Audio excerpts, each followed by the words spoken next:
بسم اللہ الرحمن الرحیم۔ السلام علیکم ورحمۃ اللہ وبرکاتہ۔ امید ہے آپ سب عافیت سے ہوں گے انشاءاللہ تعالی۔ آپ سب کو لرن اینڈ رائز چینل پہ خوش آمدید۔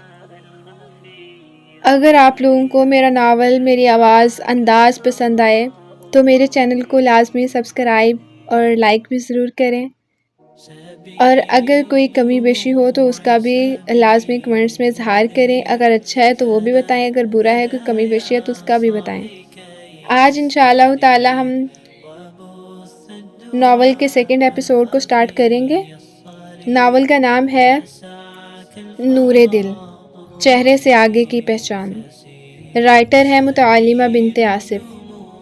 ایپیسوڈ نمبر 2، ایک سوال، ایک سجدہ۔ رات گہری ہو چکی تھی، پورا گھر سو چکا تھا، لیکن آمنہ کی آنکھوں میں نیند کا نام و نشان نہ تھا۔ وہ اپنے بستر پر کروٹیں بدلتی رہی، جیسے دل کے اندر کوئی چیز دہک رہی ہو۔ کبھی چاندنی کھڑکی سے کمرے میں جھانکتی، کبھی ہوا دروازے سے سوال کرتی، مگر ان سب سے زیادہ شور آمنہ کے دل کا تھا۔ کمرے کے کونے میں رکھا ہوا وہی آئینہ آج کچھ زیادہ خاموش لگ رہا تھا، جیسے وہ بھی آمنہ کی بے قراری کو محسوس کر رہا ہو۔ آمنہ اٹھی، دھیرے سے چل کر آئینے کے سامنے آ بیٹھی، اپنی سانولی رنگت کو دھیان سے دیکھا۔ کچھ لمحے یوں ہی گزر گئے، پھر ایک ٹھنڈی آہ اس کے لبوں سے نکلی۔ اس نے خود سے سوال کیا، کیا کالا ہونا اتنا بڑا جرم ہے آج کے معاشرے میں؟ کیا لوگ الفاظوں سے روح کی دھجیاں اڑانا بہت معمولی بات سمجھتے ہیں؟ اگر رنگ ہی سب کچھ ہے تو پھر اللہ نے مجھے کیوں ویسا نہیں بنایا؟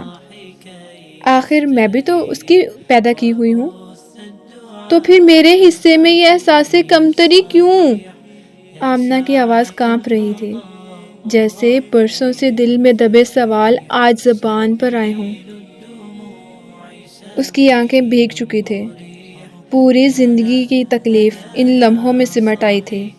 وہ جھک کر جائے نماز نکال لائی، ایک خاموشی، ایک سجدہ، ایک کانپتی ہوئی التجا۔ یا ربی، میرے رنگ کو آپ نے میرے لیے چنا ہے نا، لیکن لوگ مجھے میرے رنگ سے کاٹتے رہے۔ کیا آپ مجھے میرے دل کے نور سے نہیں دیکھیں گے؟ اگر آپ مجھے خوبصورت نہیں سمجھتے تو پھر میری دعائیں آپ تک کیوں پہنچتی ہیں؟ یا اللہ، میں بھی آپ کی بنائی ہوئی ہوں نا، مجھے ویسا بنا دیجئے جیسا آپ چاہتے ہیں۔ اندر سے خوبصورت کر دیجئے میرے اللہ، کیونکہ باہر کا رنگ تو مجھے بہت رلاتا ہے۔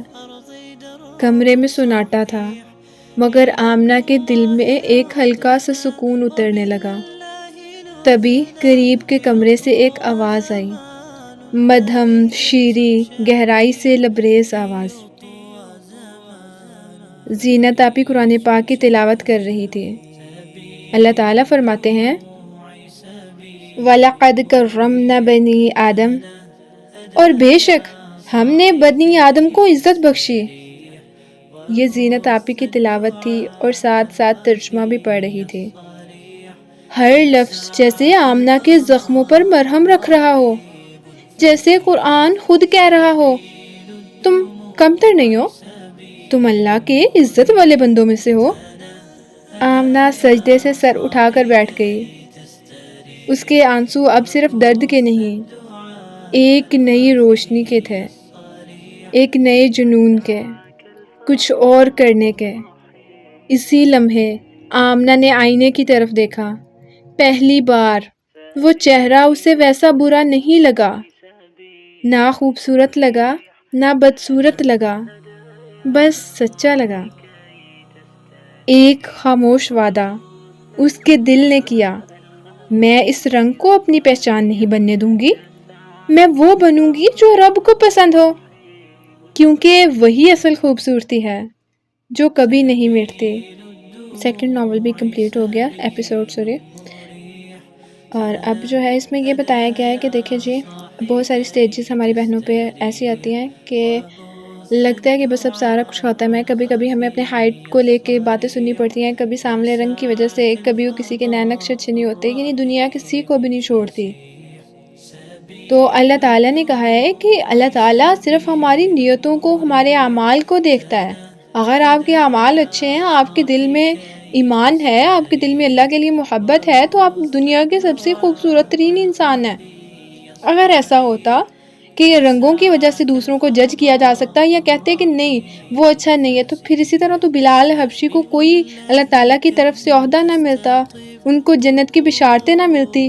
نبی کریم صلی اللہ علیہ وسلم ان کو کبھی نہ کہتے کہ بلال جب میں جنت میں گیا میں نے وہاں آپ کے قدموں کی آواز سنی, ایسا ان سے کبھی نہ کہا جاتا. تو ایک بات ہمیشہ اپنے ذہنوں میں رکھیں کہ اللہ کے سوا کوئی انسان ہمیں محبت نہیں کر سکتا, اور اللہ تعالیٰ کا کوئی کرائیٹیریا نہیں ہے. آپ صرف اللہ سے محبت کریں, اس کی محبت میں خود کو خالص کر لیں, بس یہ کافی ہے.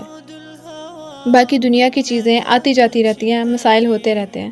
اور اسی چیز میں چونکہ مجھے لگا تھا کہ یہ ایک بہت کہہ لیں کہ کامن سی بات ہے آج کل نا ہمارے معاشرے میں پھیل رہی ہے, تو اس لیے میں نے اس پہ لکھا, اور امید کرتی ہوں کہ آپ سب کو پسند بھی آئے گا انشاءاللہ.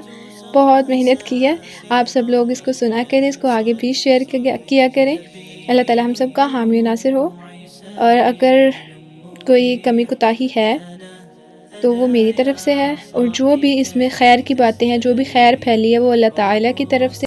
انشاءاللہ تعالی ملتے ہیں اگلے ناول کے ایپیسوڈ کے ساتھ. اپنا بہت سارا خیال رکھیے گا, دعا میں یاد رکھیے گا. السلام علیکم ورحمۃ اللہ وبرکاتہ. سبيل الدموع سبيل مريح تنهدى يا صاحي